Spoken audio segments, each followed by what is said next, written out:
Well, everybody, happy Holy Family.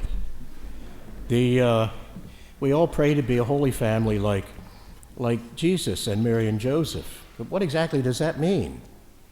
I knew some mothers who thought their child was God, but I don't know if that necessarily is the same thing. The interesting thing, how do we look for the example of a holy family? In the 1950s and 60s, I don't think you looked for a holy family, but you looked on TV for a family, and there was, Ward and June Cleaver, and he was sitting in his chair with a pipe, with a tie and jacket on, and she was, while dinner was being, cooked, she was vacuuming the floor in heels and pearls. I'm sure this brings back many memories for you and your family life, does it? Or perhaps not, I remember when Miss Nancy was in romper room, and my mother and other parents would be so astounded that, she was dressed in pearls and heels, and that was not the way my mom or any other moms were dressed when they were dealing with a room full of children. For Miss Nancy, that was proper attire. Now, what does this mean for us? Well, first of all, when you think about a holy family, you're thinking maybe like, oh, everything's perfect, everything's good, nobody ever gets upset, everybody's well behaved, the women are all handsome and the children are well beautiful. What was the thing in Prairie Home Companion? I can't remember. Oh, all above average, right, That's none of us. Sometimes you just do the best you can to be average, and then you take some consolation in that. Well, I'm no worse than anybody else, So, obviously, on this Feast of the Holy Family, I wish to give you a chance to say, you know what, maybe you're better than you think. And because if you look at the book of Sirach, and what does it say for how should you be living? It talks about things that don't help. It says, children, revile not your father in his old age, in the fullness of your strength. Concern kindness to a father will not be forgotten. It'll act as a sin offering. And revile him not, even if his mind fail. And then it says to the fathers, what should you be doing? Don't nag your children lest they become discouraged, and avoid bitterness towards your wives. Why were they using these as examples? Because that's what was happening in the families. Mark Twain, alleged to have written, when I was 14, my father was so ignorant I couldn't stand to be around the man. So when I turned 21, I was amazed at how much he had improved in 7 years. But the reality is that Mark Twain's father died when he was 11. So Mark is probably speaking for other families rather than just his own. But because he also knew what it was like to be human, he could say things that resonated. And for instance, I love the part where he says, quitting smoking is easy. I myself have done it hundreds of times. So we talk about conflict, we talk about difficulty.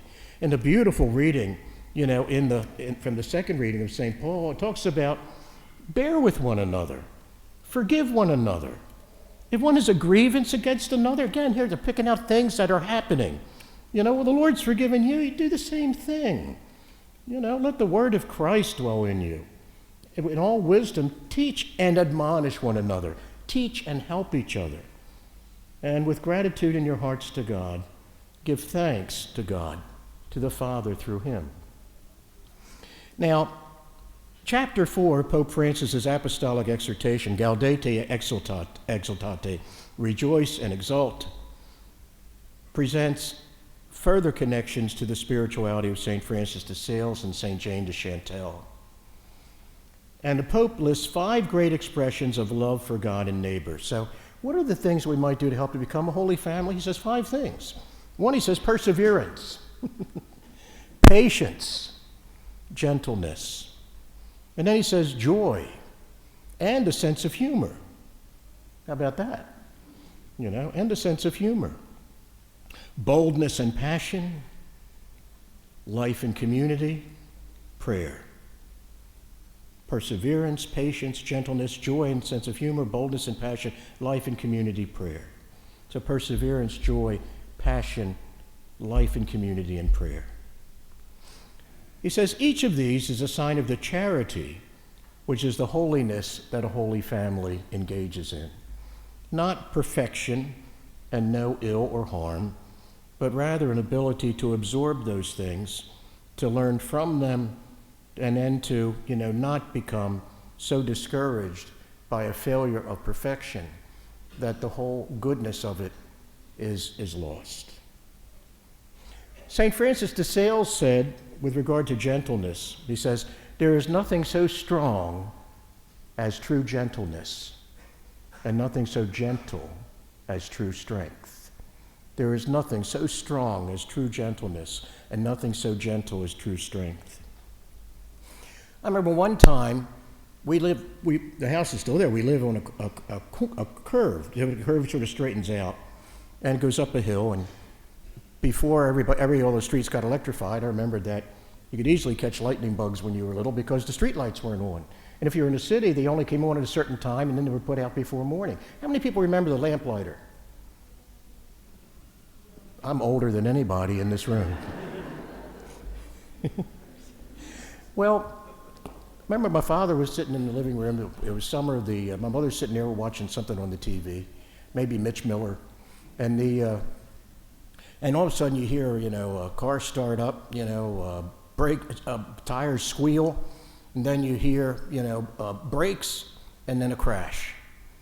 And my father comes out to look, and his car has been hit by a young man who had a fight with his girlfriend at the top of the hill, got all upset, got in, was angry, put his foot on the accelerator, and lost control of the car. And I thought to myself, I do not want to even look and see what's going to happen now. But I went out to look. My father told Mom to call the police. And he said, "What's happened?" And the young man told him that he had a fight with his girlfriend. He was all upset, lost control of the car. And he said he was so upset, he was crying uncontrollably. My father says, "Well, you're okay, and he goes, "My father's going to kill me. I can't go home. My father's going to kill me." And when the policeman came, he said to my father, "Did you hear anything?" And he says, "Not really, we were watching the TV." And this was just after he had already said, "Damn it, there's going to be some trouble there. People drive so fast on this road," And so as a father, when he sees a child who touches his heart that he's too afraid to go home to be with his father because his father's going to kill him. My father then says, "I'll tell you one thing." It says, I've been telling people to put lights on this corner for a long time, and they've never done it.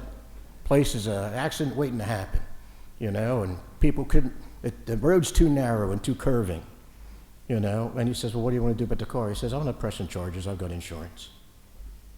And I said to myself, where did this man come from?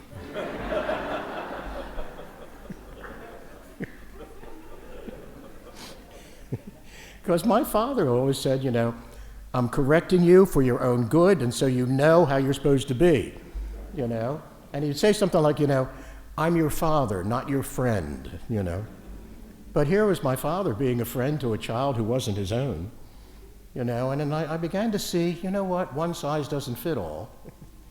There is something to kindness, gentleness, patience. So that's what we have to offer each other, I think. There's nothing so gentle as true strength, nothing so strong as true gentleness. And a sense of humor is something good, too, to have. Sometimes when someone says, "Why are you laughing?" He says, "Well, I was too old to cry." And when Pope John the 23rd, who had a marvelous sense of humor, first became Pope in the 60s, the TV reporters in Rome asked him, "How many people work in the Vatican?" And he said, "About half." And they said, "How do you manage such a huge church, 1 billion people?" He says, "Be aware of everything, overlook a lot." And so I think that, was good advice for all of us.